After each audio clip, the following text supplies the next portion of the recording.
Ustaz, apakah boleh kita memasuki rumah ibadah non-muslim? Ngapain ke dalam?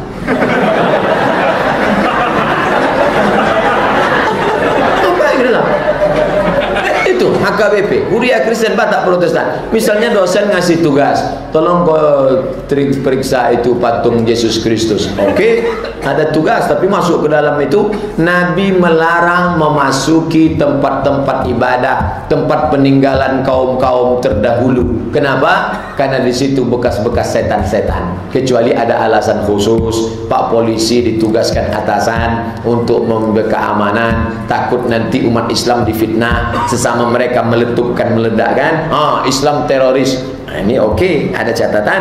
Tapi bagi orang yang tak ada mengena itu apa dia masuk dalam? Kenapa ada orang Islam sholawatan di rumah ibadah? Ini keterlaluan. Ini yang dibantah oleh Habib Syekh ketika dia membantah Gus Nuril. Ikuti video YouTube. Habib Syekh membantah habis-habisan Gus Nuril yang ceramah di gereja dan membawa grup-grup sholawatan. NU ini dua, satu yang liberal, satu garis lurus. Nih, jadi jangan pukul rata semua. Bahkan ada yang mencampur sholawat dengan paduan suara non muslim. Ini politik ada. Wala ana abidum ma'abatum wala antum abiduna ma'abud lakum dinukum. Ustadz Somad itu ekstrim. Saya bukan ekstrim, saya lunak, lembut dan manis, es krim. Saya bertetangga dengan Pak Panjaitan 2 tahun. Panjaitan ini kalau merantau ke barat berubah menjadi Thailand. Tak pernah kami berkelahi. Saya tinggal di Mesir, rumah saya di bawah, di atas tuan rumah, namanya Baba Yosef Hanna, tuan rumah kami, Kristen. Saya yang bayar sewa rumah ke atas. Sabahal khair Baba, good morning. Ya, ini bayar sewa rumah. Ya beni, ana musab bisaratan. Ambo kini kola kan naik cancer, kena penyakit kanker. Saya naikkan sewa rumah. Baba, kalau Baba kena kanker, kami kena krisis moneter. Tak ada duit. Kalau Baba naikkan sewa rumah, kami cabut dari rumah ini. Apa kata Baba Yosef? Kalian jangan pindah. Sewa rumah tak aku naikkan sampai saya pulang tak naik. Baik hubungan kami, tapi tidak pula gara-gara itu Baba ikut aku ke gereja kau seminggu ya. Tidak, ada batasannya. Jangan bilang saya ekstrim keras kepada non muslim. Hubungan kami baik, tapi tetap pada batas tertentu. Ustaz, pertanyaan terakhir. Yalah, udah dari tadi pula. Kapan Ustaz bisa ceramah di Masjid Syuhada lagi? Pengurus siap dan senang kalau Ustaz datang lagi. Saya kalau malam penuh sampai akhir Agustus, baru kosong September kalau umur panjang. Tapi kalau siang ada kosong dari mulai pertengahan Maret. Nah, itulah. Sekarang lagi heboh-hebohnya soal toleransi. Toleransi ini banyak orang payah membedakan antara toleransi dengan tolerasin. Tak bisa dia bedakan. Akhirnya dia ikut ke gereja, ikut sholawatan. Toleransi dalam masalah dagang. Nabi menggadaikan baju besinya kepada orang Yahudi. Nabi meninggal, mana baju besi Nabi? Kenapa hilang? Rupanya baju besinya tergadai di tangan seorang Yahudi. Bisalasina sa'an, 30 sa' gandum. 1 sa' 3 kilo, 30 kali 3, 90 kilogram gandum. Kenapa dia tak pinjam gandum dari menantunya yang kaya, Utsman bin Affan? Dia mau ngajarkan kita dagang dengan non muslim. Nabi ketika pindah dari Makkah ke Madinah, siapa guide penunjuk jalannya? Ibnu Uraikid. Agamanya apa? Musyrik, bukan muslim. Boleh toleransi, tapi kalau sudah dalam masalah ibadah, sholawatan, ajan di gereja, tak bisa itu. Mohon penjelasan sampai di mana batas-batas toleransi selama dalam masalah dagang, niaga, hubungan sosial. Tapi kalau sudah masalah keyakinan, wala ana abidum ma'abattum wala antum abiduna ma'abud lakum dinukum. Ustaz, bagaimana hukumnya seorang muslim ikut berperan memperjuangkan untuk mendirikan tempat ibadah agama lain? Ikut dia berperan, berdiri tempat itu, selama itu dia mendapatkan dosa jariah sampai hari kiamat. Siapa dulu yang pernah bertobat menangis darah lah, yang dulu ngasih surat-surat izin pendirian rumah ibadah segala macam, yang dulu menjual tanah Orang Islam beli tanah 100.000, dibayarnya 1 juta. Jangan kau jual. Tanah adalah tumpah darah. Tanah adalah akidah. Menjual tanah, didirikan tempat ibadah, menanggung dosa dunia akhirat. Berapa banyak orang Islam tak peduli kepada keyakinan. Nauzubillah. Hati-hati. Hati-hati. Apalagi Riau. Takkan Melayu hilang di bumi. Di mana hilang? Di Riau. Keluar dari Kandis, masuk Minas, Kandis, Duri, kiri kanan, kiri kanan, kiri kanan. BPK, BPK, BPK. Sampai pegawai BPK dari Jakarta bingung, kok banyak betul kantor kami sini. Isinya babi mambang kau. Surat Al-Fatihah ayat pertama, Bismillahirrahmanirrahim. Kenapa ada sebagian imam dalam solat tidak menjaharkannya? Hukum baca Fatihah 3 mazhab. Mazhab Syafi'i jahar. Bismillahirrahmanirrahim. Alhamdulillahi Rabbil Alamin. Mazhab Syafi'i. Hanafi dengan Hambali bismillahnya sir. Alhamdulillahi Rabbil Alamin Ar-Rahmanir-Rahim. Sedangkan Maliki tak pakai bismillah sama sekali. Saya 2 tahun di kampung mazhab Maliki Maroko, tak ada bismillah. Allahu Akbar. Alhamdulillahi Rabbil Alamin. Tak pakai bismillah. 3 mazhab. Dalil-dalilnya buka buku 99 tanya jawab solat Haji Abdul Somad LCMA. Download gratis di internet. Sudah kami download kok tak dapat, paket tak ada. Yang disiksa di dalam kubur itu apakah jasad atau roh? Karena jasad tanpa roh tak merasakan apa-apa, dan roh manusia yang mati telah ikut masuk dalam kubur, yakni kembali. Di mana letak roh setelah berpisah dari jasad? Buka kitab judulnya ROH, Roh. Diterbitkan pustaka Al-Kausar, terjemahan bahasa Arab, ditulis oleh Imam Ibnu Qayyim Al-Jauziyah, murid Imam Ibnu Taimiyah. Roh tempatnya 3. Orang yang baik-baik tempatnya Illiyin. Orang yang jahat-jahat tempatnya Sijin. Tempat yang ketiga, ada masanya roh dimasukkan ke dalam jasad untuk merasakan nikmat atau azab pada masa-masa tertentu. Ada orang yang rohnya tak balik ke jasad? Ada. Siapa? Orang yang mati di sungai Amazon dimakan ikan piranha 1000 ekor. Balik ke mana? Jasadnya tak ada. Tapi ada orang yang jasadnya dimasuki ruh, tapi tidak masa panjang, temporer tertentu. Jangan gara-gara ini nanti ada orang meninggal, bapak masukkan CCTV ke dalam, habis itu ditontonnya. Kenapa tak ada? Karena tempat roh itu 3, Illiyin, Sijin, ada masa-masa tertentu. Makanya ada orang yang mati masuk kubur, setelah itu Pak polisi datang otopsi kecelakaan, begitu dibuka macam sudah mati sebulan, benjol-benjol. Kenapa? Baru kena azab kubur, dililit ular segala macam. 3 tempat roh setelah mati keluar dari jasad. Bagaimana seorang ngaku Islam tapi tak pernah melakukan sebagai orang Islam? Contoh, tak melakukan sholat dan lain-lain. Maka dari itu orang tersebut meninggal dunia mati, apakah kita wajib menyolatkannya? Orang yang tidak sholat kafir. Orang yang kafir gugur 4. Tidak dimandikan, tidak dikafankan, tidak disolatkan, tidak dimakamkan di pemakaman kaum muslimin. Jadi jenazahnya di mana? Campakkan ke Sungai Siak. Ketika hari kiamat datang, Allah mematikan pertama seluruh orang kafir. Sesudah orang kafir habis semua, orang yang beriman kepada Allah. Mohon penjelasannya Pak Ustaz. Dimatikan semua. Tiupan sangkakala. Mana lebih hebat, pesawat Concorde buatan orang kafir meledak gendang telinga, rebana yang ada di dalam itu meletup. Boom!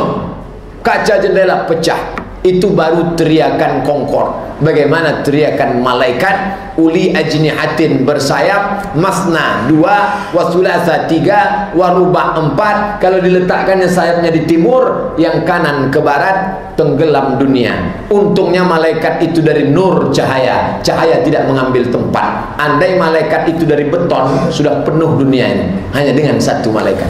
teriakan dia itulah yang mematikan semua. Maka sebelum salam kita minta, Allahumma inni a'udzubika min azabi jahannam wa min azabil qabri wa min fitnatil mahya wal mamat wa min syarri fitnatil masihid dajjal. Baru salam.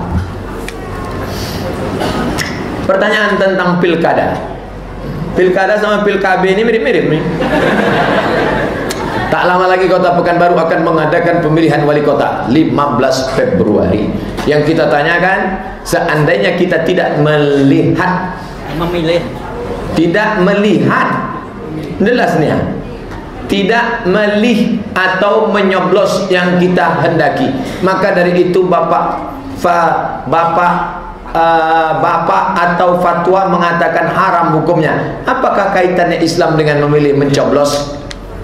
Kata Syekh Yusuf Qaradawi dalam kitab Min Fiqhid Daulah, memilih itu adalah hak kita. Maka saya Abdul Somad bersaksi orang ini baik. Orang ini tak ada yang baik Pak Ustaz. Berapa calonnya tinggal? Tinggal 2. Yang satu setan, yang satu iblis. Kita wajib mencoblos setan supaya iblis tak naik. Mana yang lebih jahat, setan sama iblis?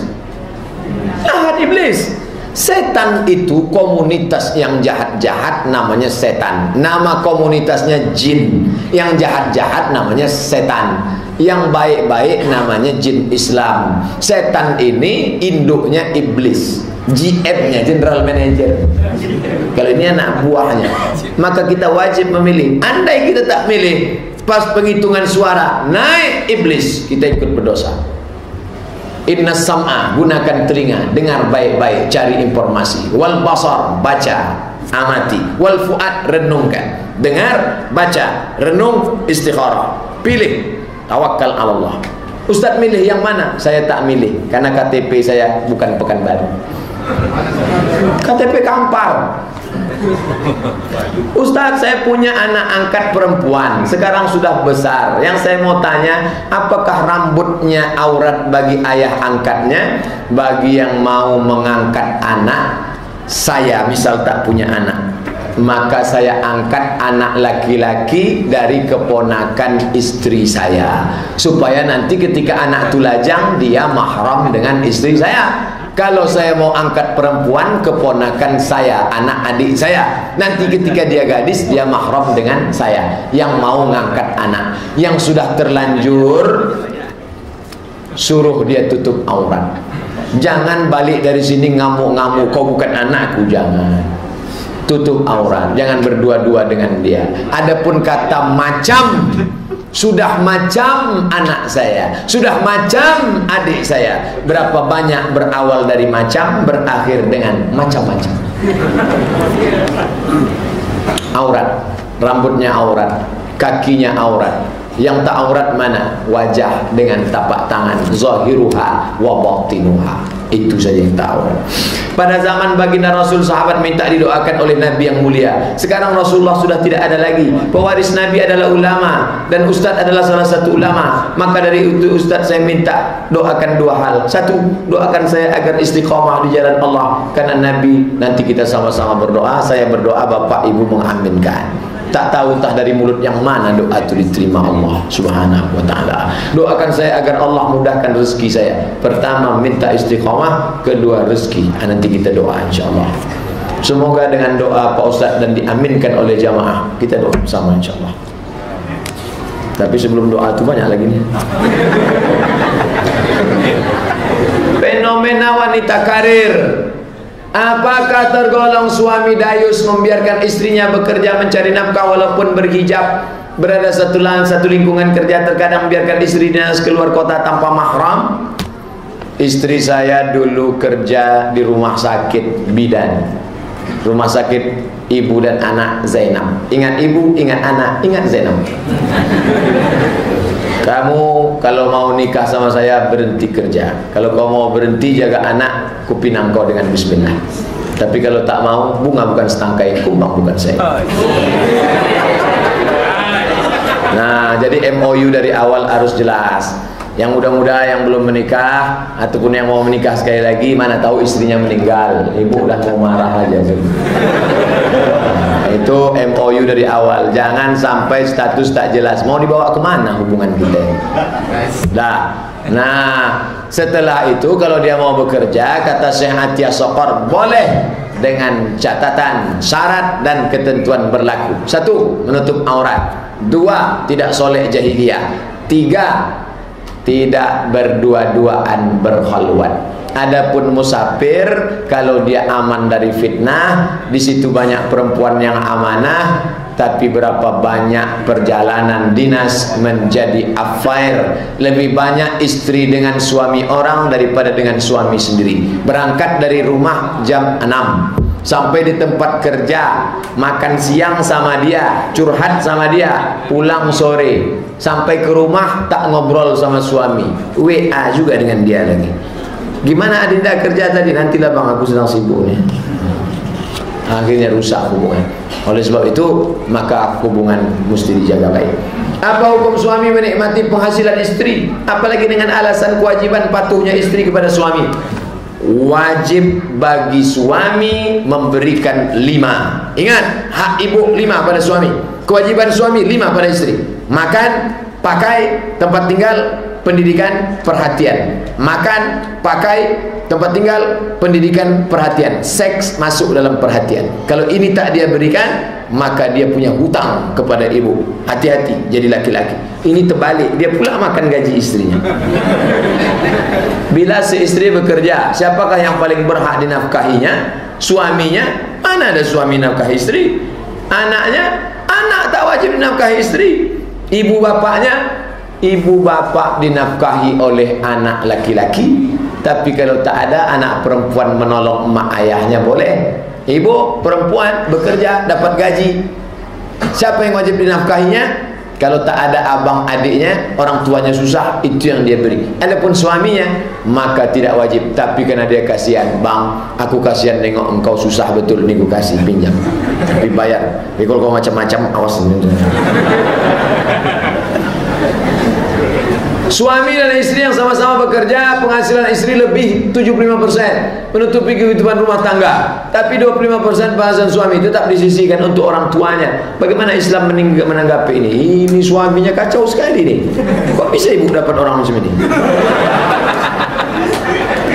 Makanya anak laki-laki ini harus dididik. Di Malaysia tak boleh orang menikah kalau tidak dapat ijazah kursus perkahwinan. Makanya dulu di Masjid Al-Falah, Dr. Mustafa Umar membuka kursus pranikah. Cuman yang banyak daftarnya udah nikah. Akhirnya kursus itu ditutup karena dikhawatirkan yang udah nikah itu nikah gara-gara itu. Mestinya yang lajang-lajang nikah biar tahu dia apa hak dia, apa kewajiban istri. Jangan sampai dia salah kaprah. Anak perempuan adalah milik suaminya dan anak laki-laki adalah milik ibunya. Apakah dengan pernyataan di atas gugurkah kewajiban seorang istri kepada orang tua kandungnya jika suami tidak ridha? Mana yang lebih dia patuhi? Ingat, suami yang taat kepada Allah, orang tua yang taat kepada Allah, sama-sama channelnya kepada Allah, tak mungkin ini bergaduh, berkelahi, bertengkar. Kenapa terjadi suami melarang istri, orang tua menyuruh istri, berkelahi antara suami dengan orang tua? Gara-gara tak sama. Apa kata suami? Emakmu sakit Adinda, pergilah kau temani dia. Adapun abang insya Allah akan rela. Akan terjadi kesadaran yang baik. Makanya didudukkan dalam kajian agama. Kategori istri durhaka itu sebenarnya seperti apa? Karena di zaman sekarang ini begitu mudahnya suami menjatuhkan vonis durhaka hanya karena masalah sepele saja. Hukum syar'i, sudah diberinya makan, pakai, pendidikan, perhatian, tempat tinggal, maka istri wajib patuh dan taat. Kalau sampai istri mengatakan kanda, kalau sampai bulan depan kau tak bisa membawa Innova Luxury, jatuhkan aku talak 1. Itulah bergoncang tiang arsy. Maka istri harus ridha menerima. Tapi kalau sampai yang 5 itu dia tidak dapat, dia boleh menuntut ke pengadilan, namanya khulu'. Laki mencerai namanya talak. Istri menuntut namanya khulu', hakim memisah namanya fasah. 2 SKS itu. Apa hukum kita berobat ke dokter non muslim? Dan lawan jenis pula, kalau di Pekanbaru membuka aurat, kemaluan payudara dan lain sebagainya. Kalau sudah mati semua dokter perempuan di Pekanbaru ini, musnah sudah, tak ada lagi, barulah boleh. Atau memang sibuk betul penuh. Istri Ustadz waktu melahirkan siapa nama dokternya? Dokter Sri. Kira-kira dokter Sri laki-laki apa perempuan? Perempuan. Tapi kalau ada jamaah pengajian kita, banyak dokter-dokter Alfian, dokter Ruza, Amanah, yang lain sibuk. Oke, bisa dipertanggungjawabkan. Tapi kalau sudah beda agama, kecuali pilihannya dua, kalau tak berobat sama dia, mati. Nah, itu boleh, karena kita boleh makan babi. Makan babi atau mati? Boleh makan babi, tapi yang kenyang-kenyang. Colek-colek lah pakai kecap sikit. Lah. Oh. Tolong penjelasannya Bapak Ibu, kalau ada anak kecil di rumah, mana tahu tadi berangkat dikunci, anak itu sudah menangis-nangis, baliklah. Ini akan saya jawab sampai habis. Yang penting rekamannya hidup. Nah, walaupun jamaah pulangnya tak apa-apa. Saya biasa ceramah tak ada jamaah. Di TVRI itu mana ada jamaah? Di TVRI di RRI. Jamaah sekalian. Bukan ada orang situ. Kamera aja sih. Apa kata pegawai? Tengok Ustaz tu. Tolong penjelasan Pak Ustaz. Saya punya seorang teman, dia tak suka kalau ada orang datang bertamu ke rumahnya. Alasannya takut kotor. Dia juga suka membedakan kasta. Kalau buat rumah, buatlah rumah itu untuk menerima tamu, menyambung tali silaturahim. Begitu pesan Kiai hafal Quran daripada narat. Kau buat rumah, niatnya untuk menerima tamu, karena disitulah datang barakah. La ya'kulu ta'amaka illa taqiyun. Yang memakan rezekimu adalah orang yang bertakwa, sehingga rumah itu ada barokahnya. Adapun ini pakai kasta-kasta, mungkin keturunan Hindu Mahabharata. Mau tanya Pak Ustaz, bagaimana hukumnya orang ngambil keuntungan dari masjid? Orang mengambil barang-barang milik masjid walaupun cuma sedikit. Masjid ini yang punya siapa? Allah Subhanahu wa taala. Ini semua milik umat, bukan milik pengurus, bukan milik ormas, bukan milik yayasan. Maka kalau ada AC rusak diambil orang, dia minta izinnya nanti di akhirat kepada seluruh umat Islam, dicarinya di padang mahsyar. Kumpul semua, jangankan di padang mahsyar, di padang panjang aja payah kita jumpa. Di padang mahsyar, dari sejak zaman Nabi Adam, Idris, Nuh, Saleh, Ilyas, Zakaria, Musa, Yahya, Isa. Jangan pernah mengambil barang milik umat. Faman ya'mal mithqala dzarratin khairan yarah. Sebesar biji sawi pun akan kau balikkan di hadapan Allah Subhanahu wa taala. Pak Ustaz, bagaimana hukumnya orang muslim memelihara anjing untuk dipelihara untuk menjaga rumah? Tak ada lagi anjing jaga rumah sekarang, karena rumah sudah ada security, aman. Kecuali dia tinggal di kampung Talang Mama. Dari Pekanbaru naik mobil 5 jam sampai ke Bali, Balilas. Dari Balilas naik lagi mobil sampai ke Seberida. Dari Seberida masuk jalan tanah merah tak beraspal 20 kilo sampai ke Rantau Langsat. Sampai di Rantau Langsat naik sampan 5 jam. Baru sampai ke Kampung Talang Mama. Di situ mereka piara anjing. Kenapa? Untuk jaga kebun gotah karet. Kalau tidak dimakan babi hutan. Di Pekanbaru untuk apa piara anjing? Tak ada alasan. Security ada, aman, tentram. Tak ada alasan piara anjing. Oleh sebab itu maka orang yang memelihara anjing, maka satu hari pahalanya dikurangi sebesar bukit Uhud. Sedangkan amalnya sebesar kutil. Maka tiap hari dia min kurang.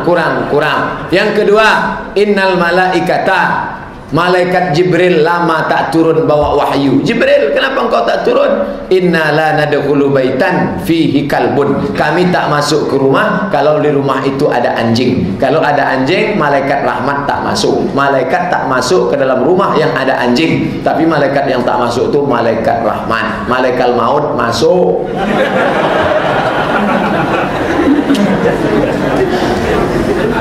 Pak Ustaz, bagaimana hukumnya orang wanita yang sholat berjamaah mulai awal sholat sampai salam kakinya terbuka keluar, yang terbuka auratnya, maka syarat sah sholat tertutup aurat menurut mazhab Syafi'i. Maka yang auratnya terbuka sholatnya batal. Kalau sholatnya batal diulang, nama sholatnya i'adah. Sholat itu terbagi 3, ada qadha, i'adah. Tadi sholat terbuka, selesai sholat, Assalamualaikum warahmatullah, baru dia sadar rupanya sobek di belakang, maka sholatnya ulang. Usolli fardhu zuhri 4 raka'atin i'adatan. Sholat yang tadi adaan, sholat mengganti qadaan, sholat mengulang i'adatan. 3 sholat. Pak Ustaz, apa boleh seorang wanita yang lagi datang bulan masuk ke dalam masjid untuk baca zikir atau pergi ke kuburan? Pergi ke kuburan boleh, ziarah. Doanya, Assalamualaikum ya ala diyar minal mu'minin wa inna insyaallah bikum lahiqun yarhamullahu mustaqdimin wal mustakhirin nasallallahu lana wa lakumul afiyah. Panjang Pak Ustaz, ya, sampai di Pekanbaru pendek. Assalamualaikum ya alal kubur. Apa boleh perempuan berhalangan masuk masjid? Dalam kitab Al-Fiqhul Islami wa Adillatu Syekh Wahbah Suhaili mengatakan perempuan yang berhalangan tak boleh tawaf, tak boleh i'tikaf, tak boleh megang Quran, tak boleh baca Quran, tak boleh masuk masjid. Oleh sebab itu maka dia kalau mau dengar pengajian di emperan masjid. Makanya insinyur yang membangun masjid mesti paham hukum masjid. Makanya masjid kita ada emperan. Emperan itu gunanya untuk apa? Untuk perempuan haid. Mohon maaf Bapak yang dulu di emperan, bukan saya sendiri. Nah, orang tersinggung gara-gara itu. Saya mau menjelaskan. Apa hukumnya seorang suami yang pelit terhadap istri dan seorang ayah yang pelit terhadap anak, sedangkan anaknya sudah berumah tangga tak berkecukupan? Bagaimana ini? Datanglah perempuan. Nabi sedang duduk di atas bukit Sofa, Marwah. Nabi sedang duduk, datang perempuan, ditutupnya wajahnya. Ya Rasulullah, ya, Inna Aba Sufyan rajulun syahid. Sesungguhnya Abu Sufyan itu orangnya pelit. Abu Sufyan itu suami dia. Yang bertanya nih Hindun, istri Abu Sufyan. Suami saya itu orangnya pelit betul. Boleh saya ambil hartanya untuk makan saya dan anak ya Rasulullah? Kata Nabi, ambillah bil ma'ruf, secukupnya. Itu dalil bapak yang pelit boleh ibu ambil diam-diam secukupnya. Berapa standar cukup perempuan di Pekanbaru? Berapa? 3 juta, 4 juta? Ambil. Lebih dari situ saya tak tanggung. Jangan nanti saya dijadikan dalil. Sejak ngaji sama Ustaz habis dompet saya diacak-acak bini saya.